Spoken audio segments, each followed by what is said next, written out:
Hey everyone, welcome back. Today is Thursday, September 27th, 2018. That's right, the day that Season 6 went live in Fortnite. I just got done live streaming 8 hours of Save the World over on Twitch. My overall opinion of a full day's worth of gameplay is I like it, and I like it a lot. Here's why. I really like the 4 quest lines that they added for tons of loot. I really like the repeatable quest line that they added in there as well for additional evolution mats. I really like the buff to normal missions. I'm a huge fan of the new monster that they just added to the game, the Riot Husk. I'm also a really big fan of the gun that they just added to the game, the Ratatat. Also, this event, the cram session, is a really good segue from the birthday event, the 1-year anniversary, as well as the road trip event. It's a great segue from all of that loot that we got into the Halloween event. So the cram session is a way for us to get ready to have all the materials that we need, so when the event comes out, we can get it right off the bat, we can level it up, and we can get in there and start slaying the undead monsters. Hey everyone, let's talk about the quest line for just a minute. With the patch 6.0, the cram session, they introduced 4 quest line and a repeatable quest line for additional loot. Now you have the opportunity here in the quest lines 1, 2, 3, and 4 to earn all of your XP, schematic, survivor, and hero. You have the opportunity to earn all of your evolution mats, and you have the opportunity to earn a lot of gold that you can use in that loot store. The 5th quest line is the repeatable one. If you eliminate all the mini bosses, you will get the opportunity to select from raindrops, lightning in a bottle, or Eye of the Storm. Let's talk about those quest lines. The first one, all you have to do is fully explore a certain amount of zones in successful missions. That means before the mission's over, make sure you check the whole map. Just get rid of all the fog of war on the map. On the second quest line, all you have to do is loot a certain amount of treasure chests in the successful missions. Now, a really good way to do this is when you're playing, play as a Pathfinder. That's a great way to find those chests, to find the safes as well, which is the 3rd quest line, which is safe cracking. You will have to be able to find a certain amount of safes in successful missions. Once again, the best way to do that is with Pathfinder Jess.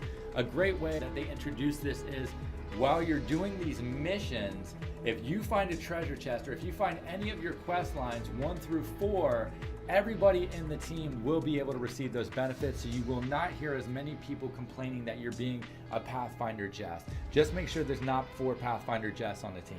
4th quest line and the final one is just simply eliminating husks while you are in the game. So when you're playing the game, make sure to kill a bunch of the monsters. That does count as well. That will give you additional XP. The repeatable one, as we talked about earlier, eliminating the mini boss on those 4-player missions will grant you the opportunity to pick either raindrops, lightning in a bottle, or Eye of the Storm, depending on what you need. Hey everyone, let's talk about the buff to normal missions for a minute. So during the cram session, normal missions have been buffed as far as their rewards. So these rewards are separate from the quest line that we just talked about. The quest line following the 4 quest lines and the repeatable, that is a different set of rewards. So in addition to those rewards, you also have the buff to normal missions.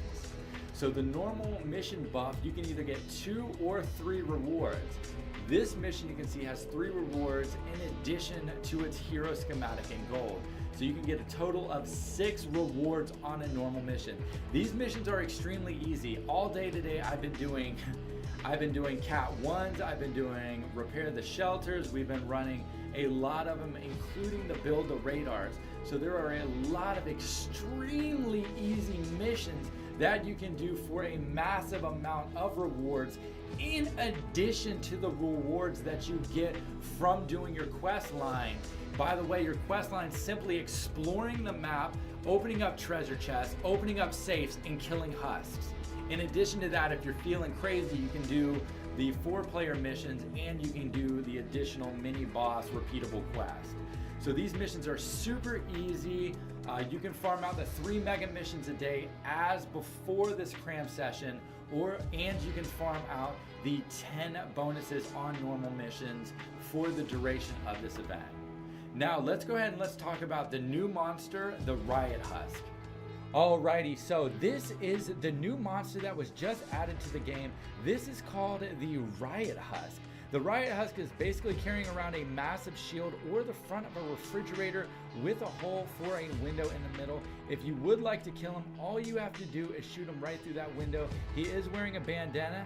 When he does attack you, he boops you. Now this can get kind of annoying when you're near the side of a map. I was playing earlier and he did boot me right off of the map.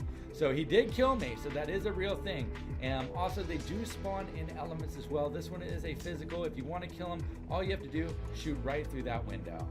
I think it's absolutely awesome that Epic is adding all of these new monsters. We just got the cowboy monster during the last event. We are now receiving the Riot Husk.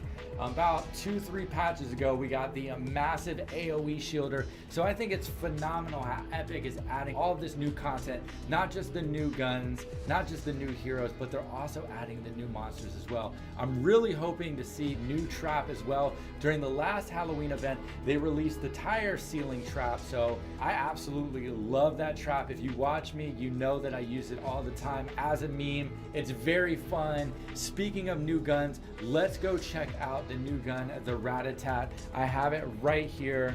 So let's talk about the Ratatat just a little bit. The Ratatat is classified as a rat rod pistol, mainly because it has that engine on the back of the gun, which is why it fires as fast as it does. Now, the Rat Rod is a fast-firing automatic pistol. That's right, no semi-automatic here. You're not working on your carpal tunnel. You just hold the trigger down, it just non-stop. It will run through all of your ammo. This gun is really, really good when you're shooting it from the hip, which means that you do not have to zoom in while you're using it for it to be extremely effective. But the Ratatat is technically an upgrade to the pistol that's called the Viper. The Viper is in the running for the second fastest fire rate for guns in the game. And as far as pistol goes, the Ratatat has the exact same fire rate as the Viper. The reason that we're calling it an upgrade to the Viper is because the Viper only has 2 slots where you can put crit damage. The Ratatat has 3 slots that you can put in crit damage, which means if you're running a double Ranger Outlander and you get that naturally high critical rating, this pistol is extremely good and it looks pretty cool. Alrighty, so if we actually look at the gun, it does have that engine on the back of it. I do like the skull and the crosshair. This gun does remind me of the Thrasher as well as the Riptide, but when we were comparing the stats, it was more closely related to the Viper than any of those. I absolutely love the way it looks. It does have that old school feel, that hot rod feel. Alrighty, let's talk about why I picked the perks for the Ratatat. Now, I'm not specifically going to be using this gun for a double Ranger. I'm going to be using this gun with all of my heroes. That's why I have energy on it. That's why I went with the critical rating and the double critical damage. So if I would have only been using this gun with the double Ranger, I would have went triple critical damage. But because I'm going to use it for all the heroes, I'm leaving the critical rating on there. Boosted up. Even right now, I have 42% chance. So any of my heroes, when I get it fully legendaried out, it'll bring it about 48%. It'll be really good. Also, with automatic weapons, when I put weapon stability on them, it just makes the recoil a lot tighter, easier for me to hold, especially with this thing being so proficient with the hip fire. That weapon stability really did help me out a lot. So let's go ahead and hop in a game. I want to show you what this thing looks like. All right, here we go. So you can see how at medium range it's not that good, but if you get close range, you can just absolutely destroy them. Really, really, really good gun. Absolutely love it. At close and medium range, absolutely destroys everything. I want to say we're in a power level 100 mission. Let me go ahead and show again what it can do. All right, so what I'm gonna do is I'm just gonna throw down a little campfire right there, get my health back. I do not run the healing gadget anymore. Cozy campfires are the way to go. I've been doing a lot of mini bosses. So the hover turret as well as the slow field is exactly what I need. All right, so let's go ahead and get over here. Let's go ahead and rip it. There we go. Pull that out. Oh man. Oh, here we go. I'm probably gonna need that hover turret, but let me just go ahead and show you right here. Look at that. Just absolutely at close range, just destroys.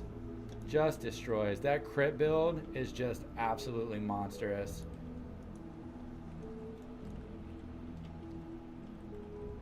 There we go. If you're even considering it, I would definitely recommend, if you have the goal, to get it. It's only going to be there for a week. Yeah, the gun's great. It looks cool. Second fastest fire rate in the game. And if you're a hardcore pistol-aholic, it is one of the only automatic pistols that has the triple crit damage. My conclusion. So after playing the Season 6 Patch 6.0 for Save the World for 8 hours earlier, twitch.tv/LionInThePride, I can honestly say that my thoughts about Season 6 Save the World, I like it. And I like it a lot. I like the 4 quest lines that you can do for the progressive more and more XP for Schematic Hero Survivor. I also like the repeatable mission for the additional evolution mass. I like the buffs to regular missions. I like the new monster that was added. And I love the new gun. So Epic is being super innovative. They're bringing out new guns, new monsters, changing it up.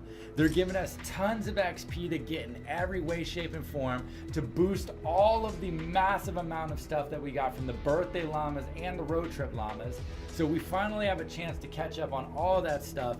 And we even have the potential, if we play, to get ahead of the curve. So when the Halloween event does drop, we can be ready for it. Also, thoughts about that. I was talking to RepoMan360, awesome guy, twitch.tv/RepoMan360, the man, the myth, the legend, one half of the RNR combo, the Roscoe and Repo, the Repo and Roscoe. Make sure to go check him out, get your swagger levels all kinds of increased. But absolutely, I was talking with him. He's been playing for well over a year. He said last time during the Halloween event, it didn't start till the 25th. So we're looking at about 4 weeks of this cram session. So get it in as much as you can. My overall thoughts, I like it a lot. If you have anything specific to ask, put it down in the comments below. If not, catch me live, twitch.tv/LionInThePride. Just remember, Y's instead of I's. I'll see you all next time.